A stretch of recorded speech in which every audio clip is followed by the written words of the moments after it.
Hi, I'm Bill Sproul. The Keystone Mountain Lakes Regional Council of Carpenters is committed to educating the public about critical economic issues that affect their daily lives.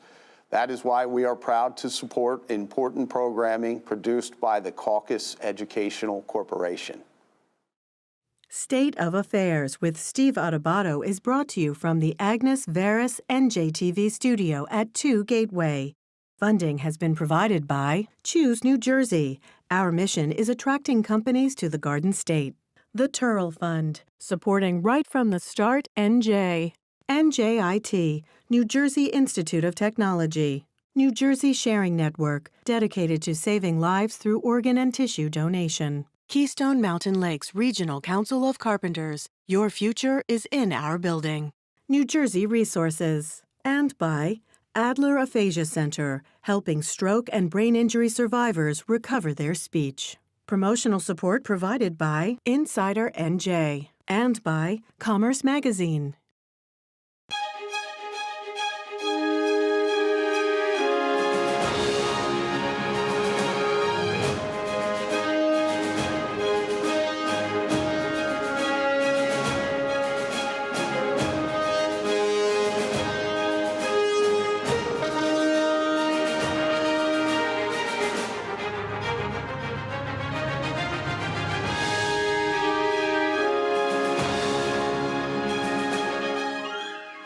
Welcome to State of Affairs. I'm Steve Adubato. We are coming to you from the Agnes Varus NJTV studio in Newark, New Jersey. We are introducing Brian Gragnolati, who is President and CEO, Atlantic Health System, and the Chair-elect of the American Hospital Association. Good to see you, Brian. Good to see you. Thank you. This is part of our ongoing conversations on the future of healthcare. Actually, we were in your office a while back talking about this issue, and you said, you know what? We need to have a comprehensive discussion around this, and you're absolutely right. And one of the issues you raised was access. What's the issue with access to healthcare? You know, it's pretty interesting, and I think we saw it in this recent election. It's about access to insurance as well as access to care, and it's a big concern that everybody has. Cross socioeconomic boundaries? You know, it really is. You can parse out the insurance piece, but clearly the access to care piece is getting more and more concerning for everybody. The other issue that you've raised, you've written about this, and by the way, Brian has a national role as well as being the CEO and President of Atlantic Health. You've talked about end-of-life issues. Now, New Jersey, and help me if I'm wrong, I know you will, we spend more at the end of life in terms of health care than any other state in the nation, correct? We do. A, why? B, what do we need to do about it? Yeah, I think it all starts with having conversations with families. That is the biggest element of this. I know in my personal situation with my parents, we talked about that. They wanted to live in their house as long as they could, and they wanted to be free of pain. And that guided our decision-making. So we had advanced directives. We worked with their healthcare providers to make sure that they understood what my parents wanted. And that's really what needs to go on. And we have to have the structures, the processes, the system, and the time for our physicians to be able to have that conversation. Was that atypical, Brian, you think, for most folks? You know, I do. Particularly the folks that I've had an opportunity to care for in our organization. It is atypical, and we're working really hard at Atlantic to try to have those conversations to avoid, it's not just the cost of health care, but you know what it's like at the end of life. Trust me, I have the conversation with my parents all the time. Yeah. I wanted to give you a chance to do this. I was remiss. The footprint of Atlantic is? So we serve half of New Jersey. It's about 4.9 million people. And last year we had an opportunity to care for over 780,000 of those individuals. By the way, to fully disclose, Atlantic Health is one of several healthcare organizations, hospital systems, if you will, that underwrites the programming that we do here at the Caucus Educational Corporation. I'm curious about this. You've talked about the issue of technology, okay, and healthcare. Changing rapidly. Do we understand the implications of technology as he talks about, quote, the future of healthcare? Yeah.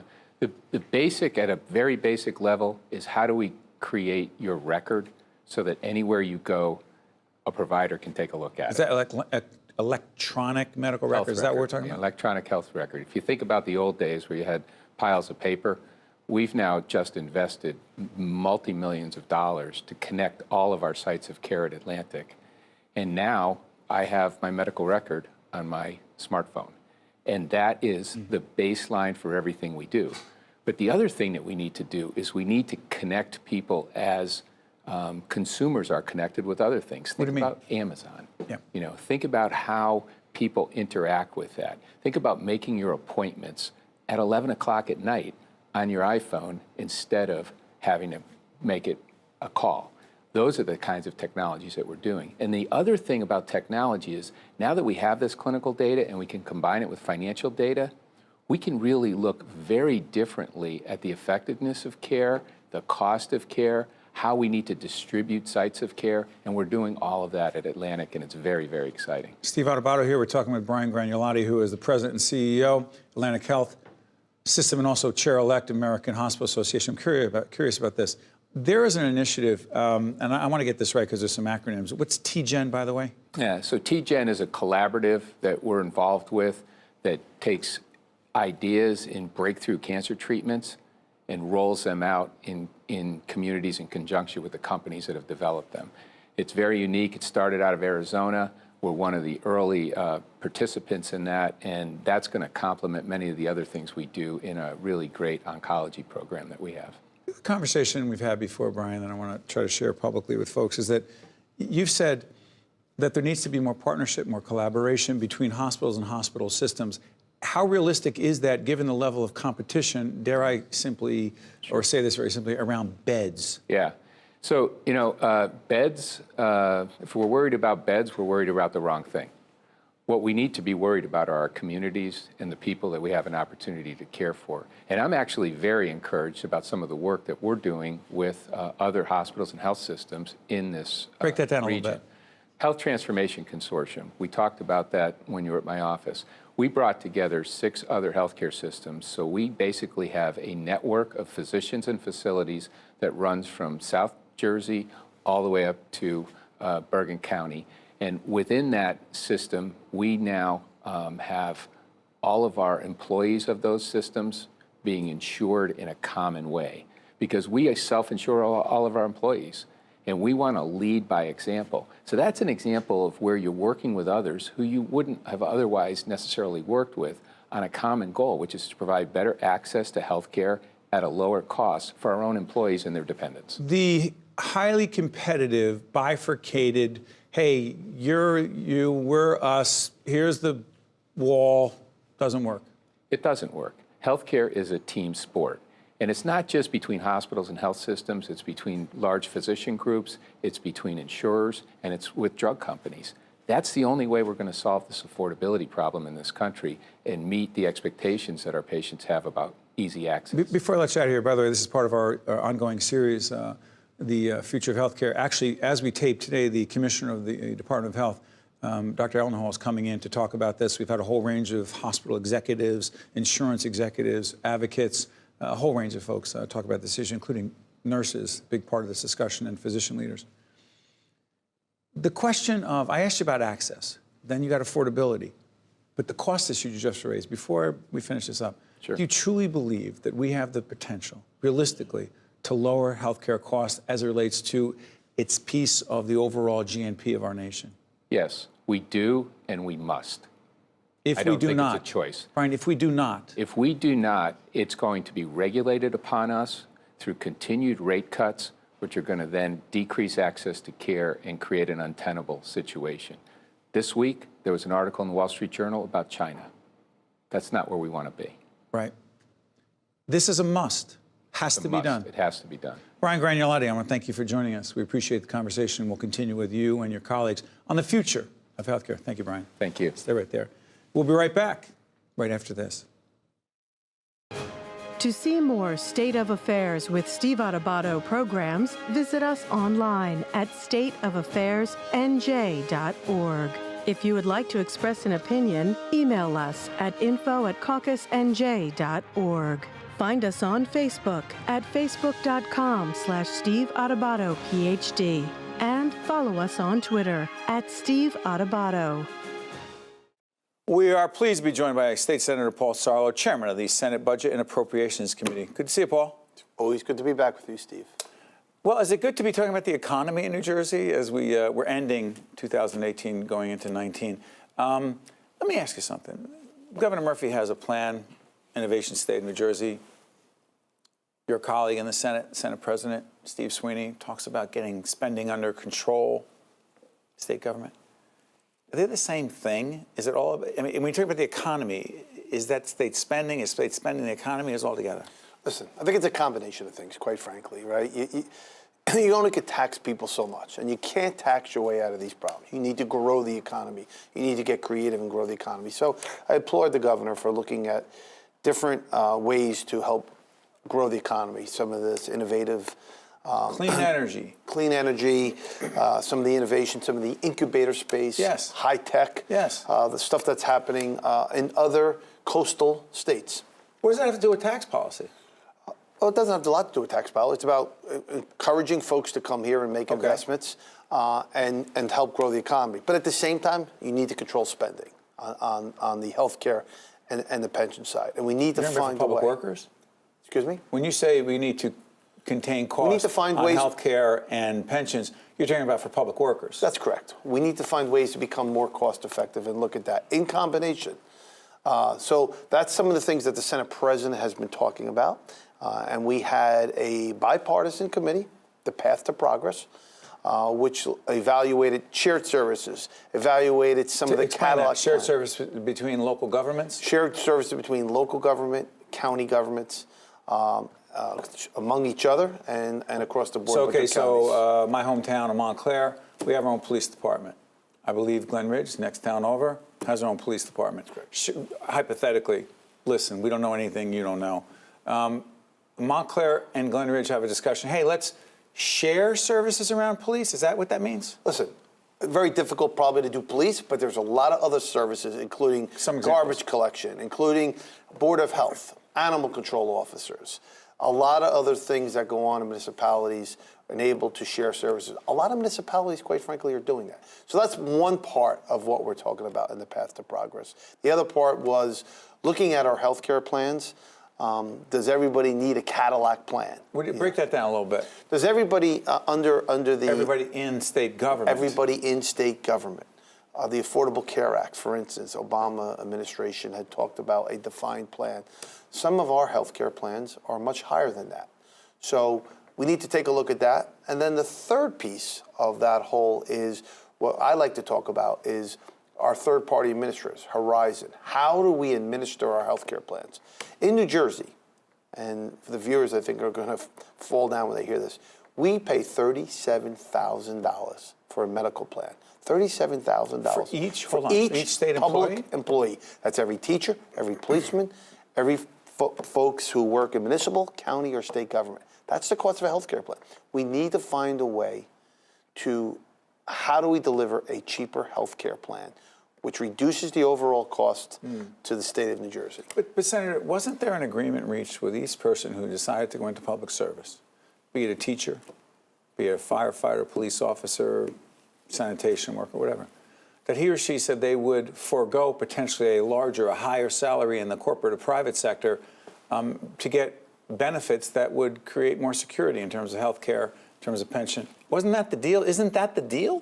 That is the deal. And listen, there's been nobody who's a bigger supporter of public workers than I am. I'm a supporter of our police, our fire, our teachers, all those who serve us in so many different capacities.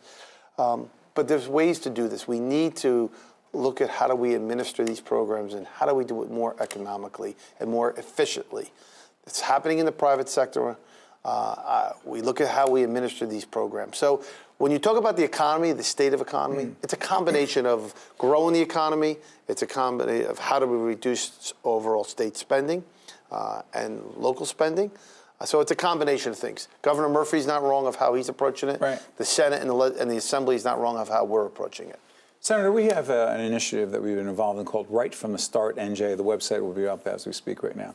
What does it mean? For the last year or so, we've been involved in an effort to try to create more public awareness around infants and toddlers and their needs, affordable child care, the child care reimbursement, if you will, right? Right.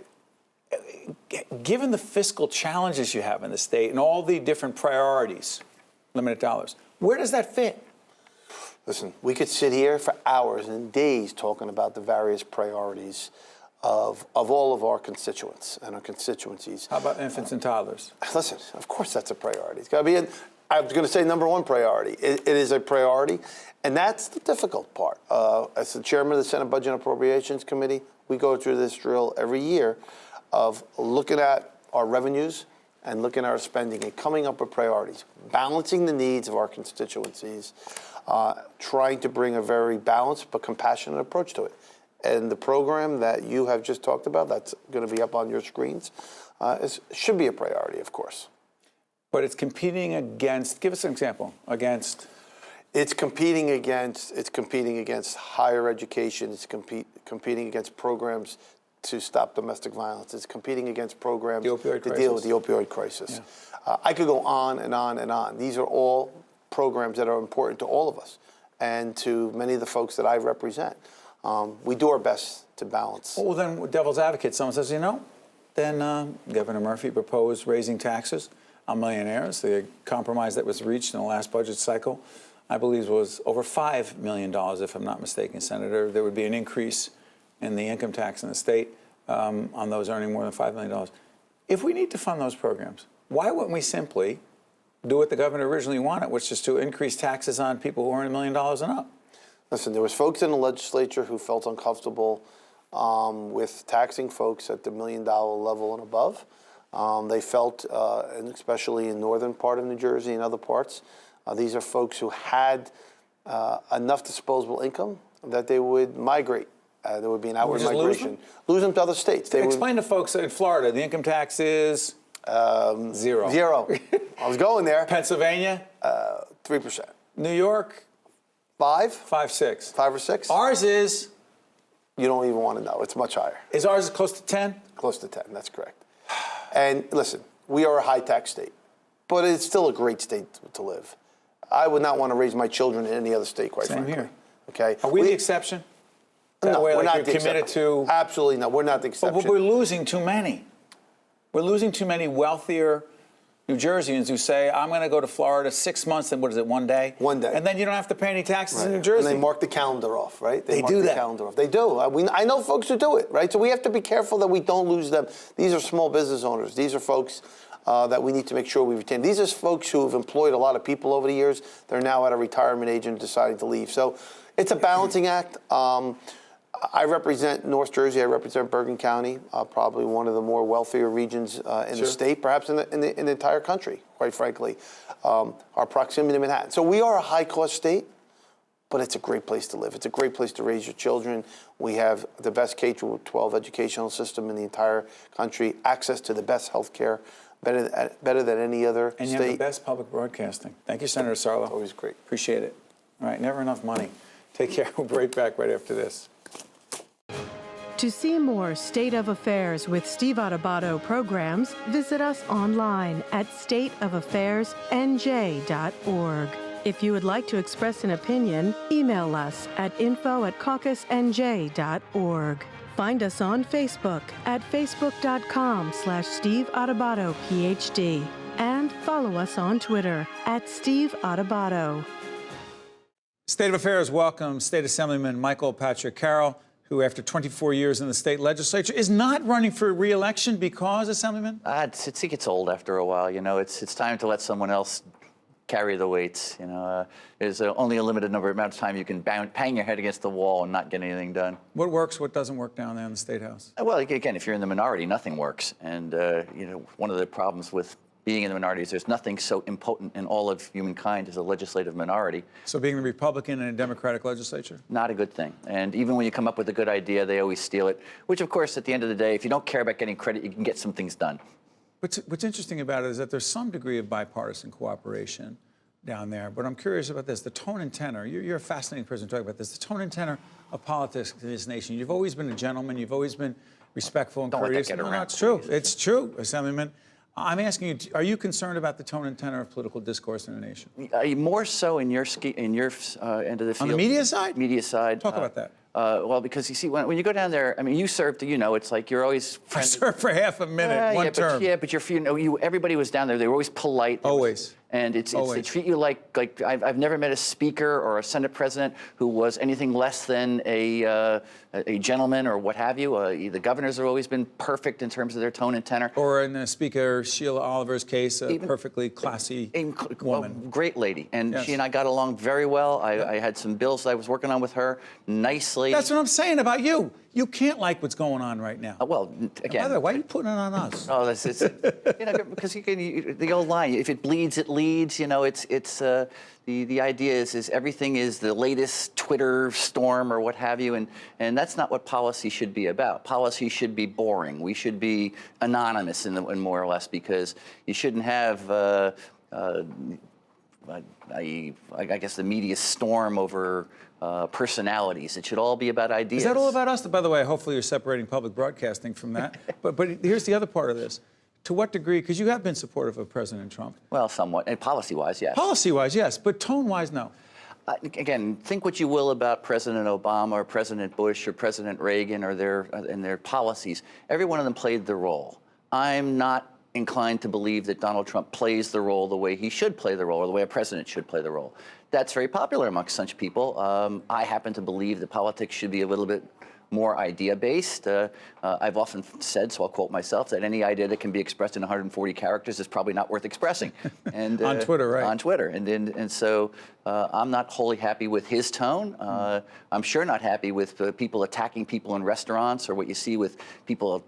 Sarah Huckabee Sanders just going to have a restaurant in McConnell, right? Cat tip last night, or 2 nights ago in New York. It's the tone and tenor. I mean, I think that's why Rodney left, is because Rodney Freelandheisen, member of Congress, a first-class person. And remember, his father was there, Dick Zimmer was there, Jim Cotter was there, Millicent Fenwick was there, all these very genteel, soft-spoken people who believed that service was its own reward. And they wanted to debate the merits of an issue, one way or the other. And yeah, but that's true. But now in a good way. True that. But now you find, every week you got 25 or 30 people yelling at your doorstep, and that's not conducive. Are you tired of that? But you're also, hold on, unless I have this wrong, are you running for a different office? I may run for surrogate. That's what I'm looking at right now. But remember, that's more or less an administrative role. That's where you can serve, do a desirable thing. Remember, service, as you know, is a necessity. That's what you have to do in life, whether it's elective politics, whether it's military, what have you. You've got to serve. Right. That's an administrative role. It's not the kind of partisanship that you'd see. And it's what I do. I actually, as a lawyer, do that kind of work. Right. So it's an opportunity to serve the people without being involved in the kind of nonsense you see on the streets. You've been always consistently concerned about fiscal policies, and we'll talk about that in a second. But you were the only no vote in the State Assembly for the equal pay. Nope, one of two. One of two. I apologize. That is not fake news. It's just a mistake. Jay Weber's the other one. Jay Weber, I heard about that in a campaign against Mikey Sherrill. That's another story. You were one of 2 votes that were a no vote on what is called the Equal Pay for Equal Work bill in the state of New Jersey. You said? I said that's a lie, because it's not an equal pay for equal work bill. It's what they call a comparable worth bill. Equal pay for equal work has been the law since 1963. Well, then why do women get paid less on the dollar than a man for the same job? They don't. And if they do, they can come to me, we'll sue, and everybody will make a lot of money. What this is... Well, why shouldn't it be government policy, respectfully? The whole point is, the Star Ledger, for example, did a survey. They said, they went to every hometown, they said, do women get paid less than men? And they said, yeah, they do, as a group thing. Yes. Because women are secretaries and men are cops. If you're a secretary and you want to get paid what a cop makes, go become a cop.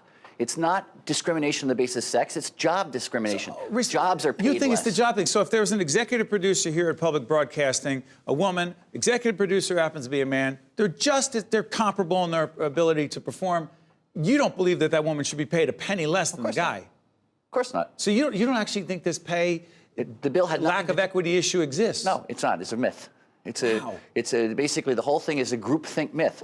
Is that the fact that again, you go to a municipality and you find that the women are paid less than men. Well, the women are Board of Adjustment secretaries. The men are firefighters. If you want to make what a firefighter makes, go become a firefighter. Legalizing marijuana, you say? Absolutely.